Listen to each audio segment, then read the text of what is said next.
वालेकुम रहमतुल्लाहि व बरकातहू। ये भाई ने लिखा जी काली मेहंदी लगाना मना है, जर्द रंग की इजाजत है। क्या ऐसी कोई हदीस है जिसमें काली और लाल मिलाकर जिससे लाल ज्यादा हो की इजाजत है?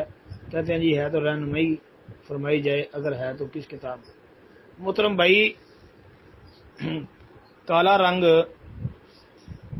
बालों को करना या दाढ़ी को करना ये तो ठीक नहीं है जी। बिल्कुल काला जो है वो तो जायज़ नहीं है, जैसा कि सुनन नबी दाऊद वगैरह के अंदर हदीसें मौजूद हैं। और कुछ उलमा अगर कहते हैं कि काला रंग भी जायज़ है तो उनकी बात दुरुस्त नहीं है। इंशाल्लाह तफसील फिर कभी अर्ज करेंगे।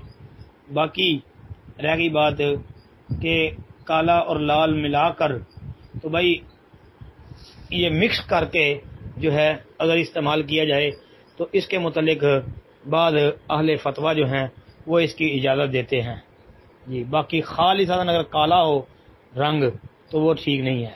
अस्सलाम वालेकुम रहमतुल्लाह। हदीसें सुनन नबी दाऊद वगैरह के अंदर देख लें।